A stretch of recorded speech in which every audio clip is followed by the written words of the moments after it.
Class 9, Chapter Polynomials. Introduction of Polynomials. बच्चों आप algebraic expressions पढ़ चुके हैं क्लास 8 में. सिमिलरली आपने उसमें पढ़ा हुआ है टर्म्स क्या होते हैं, कोफिशिएंट्स क्या होते हैं, सारा कुछ आपका 8th क्लास से पढ़ा है. तो एल्जेब्रिक एक्सप्रेशंस ही पॉलिनोमियल्स हैं. बस इनको अब हम लोगों ने थोड़ा सा एडवांस स्टडीज़ की करनी है, उससे थोड़ा सा आगे बढ़ना है.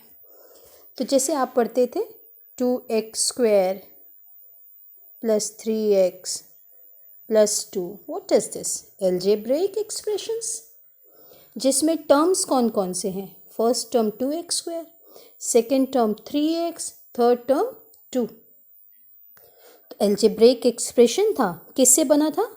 टर्म्स को प्लस या माइनस करके एल्जेब्रिक एक्सप्रेशंस बनते हैं. अब इसमें कोफिशिएंट्स क्या हैं? जैसे आपने लिखा 2x², तो 2 is the coefficient of x². तो पॉलिनोमियल में भी हमें इन्हीं चीज़ों को पढ़ना है. तो जो एल्जेब्रिक एक्सप्रेशन है वही पॉलिनोमियल है. अब हम इसमें क्या पढ़ रहे हैं? Polynomials in variable x and degree n. अब हम थोड़ा सा उसमें थोड़ा सा आगे स्टडी कर रहे हैं कि एल्जेब्रिक एक्सप्रेशंस तो आपके पॉलिनोमियल्स हो गए, लेकिन अभी हम जो और एल्जेब्रिक एक्सप्रेशंस में कोई भी वेरिएबल हो सकता था, x हो सकता था, y हो सकता था, a b c z कुछ भी हो सकता था. अभी हम जो स्टडी करने जा रहे हैं, जो हम पॉलिनोमियल की स्टैंडर्ड डेफिनेशन देखने जा रहे हैं, उसमें हम एक वेरिएबल ले रहे हैं x और उसकी डिग्री ले रहे हैं n. तो क्या हो जाएगी? पॉलिनोमियल इन वेरिएबल x को हम डिनोट करते हैं p इन ब्रैकेट x या पॉलिनोमियल इन वेरिएबल x. इस तरीके से हम इसको डिनोट करते हैं. पूरा इतना बड़ा नहीं लिखते, शॉर्ट में लिख देते. अब ये क्या है? an x⁴n first term, an-1 x⁴n-1 second term, और इस तरीके से लास्ट टर्म आपकी a0 x⁴0, उससे पहले second last a1 x⁴1, a2 x², इस तरीके से है. तो ये क्या है? ये सब तो हमें पता है कि पॉलिनोमियल कैसे बना है. टर्म्स को प्लस या माइनस करके हम पॉलिनोमियल्स, ये सब टर्म्स हैं, इनको प्लस में लिखा है, तो ये पॉलिनोमियल. वेयर ये क्या है बेटे? an-1, ये सब लिखे थे x के साथ मल्टीप्लाई में जो नंबर है, ये सब क्या है?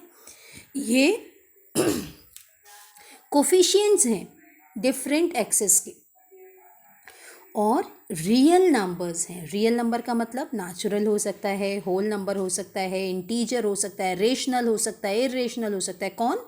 a वाले जो टर्म्स हैं ये रियल नंबर्स हैं.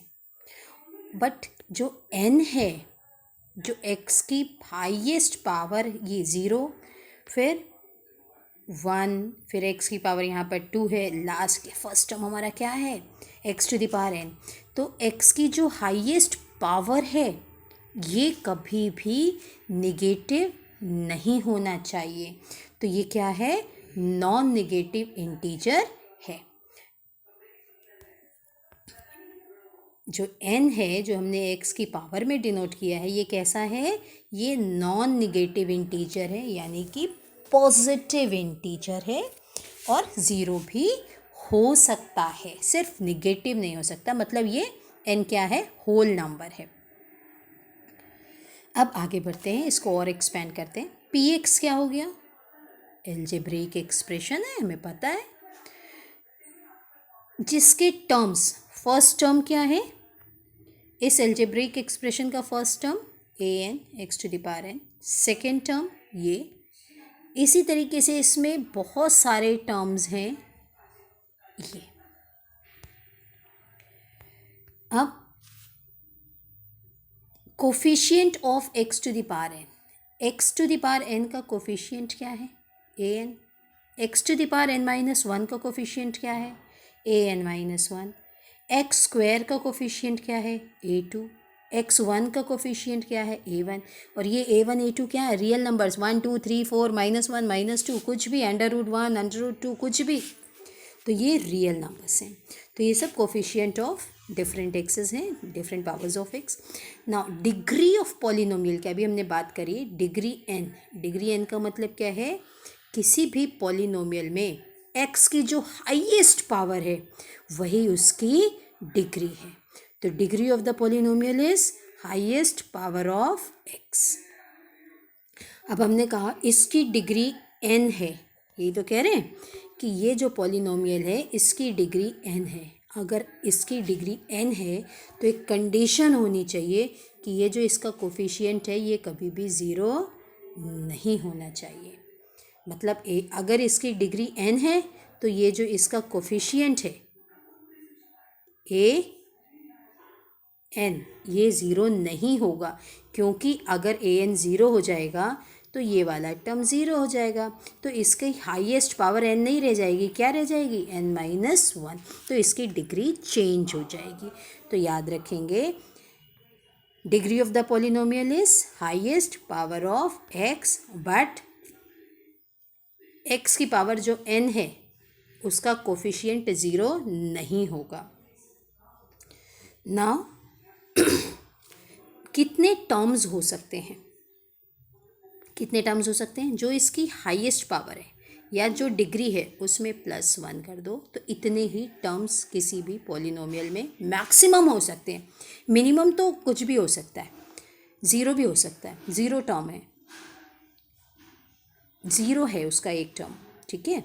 But maximum number of terms in any polynomial is उसकी हाईएस्ट पावर प्लस वन या उसकी degree plus one.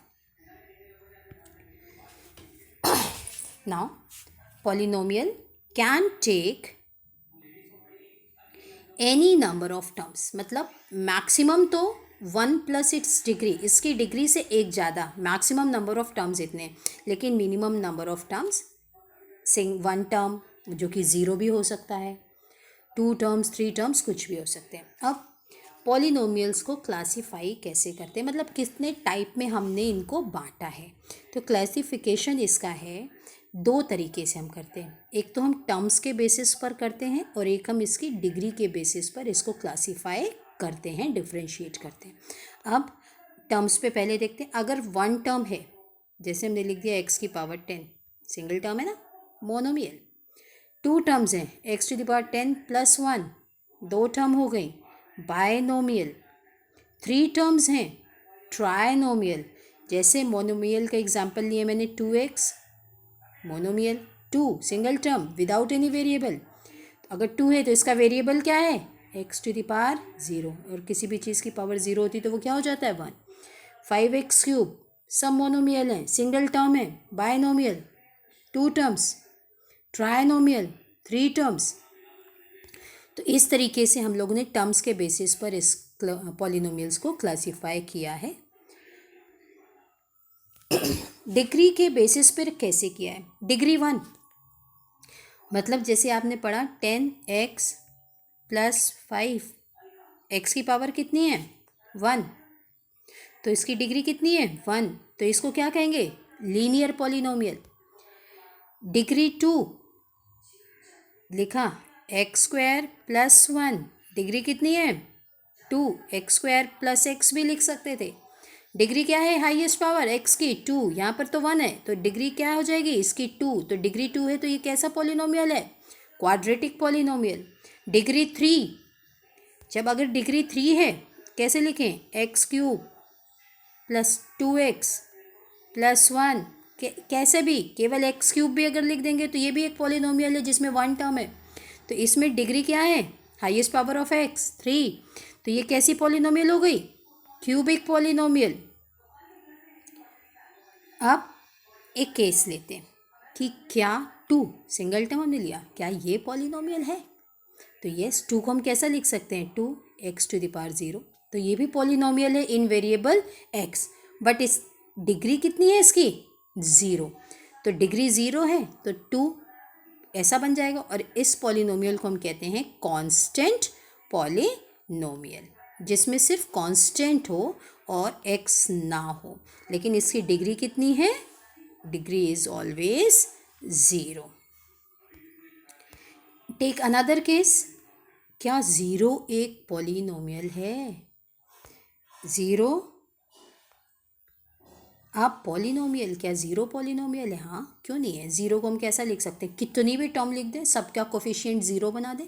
Zero dot x to the power n, zero dot x to the power n minus one, zero dot x square, zero dot x, zero dot x to the power zero.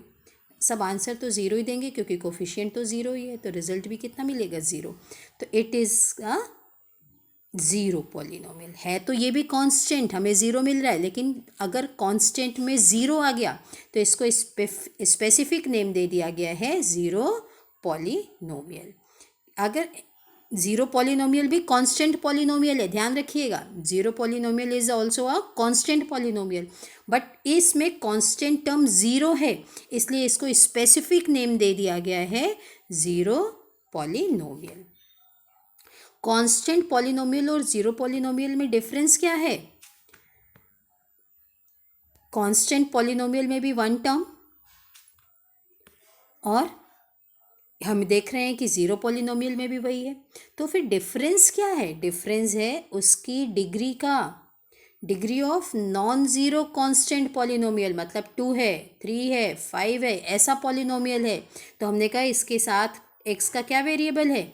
x है x की power zero, 3 x to the power zero, 5 x to the power zero, मतलब इसकी degree कितनी है?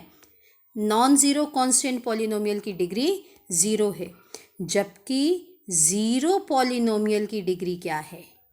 ध्यान दो, यहाँ पर एक्स की पावर एन भी है, एन माइनस वन भी है, ये भी है। तो हम इसमें कह ही नहीं सकते कि ज़ीरो पॉलिनोमियल की डिग्री ज़ीरो है, नहीं, कुछ भी हो सकती है। तो degree of zero polynomial is not defined, कि degree of zero polynomial is not defined.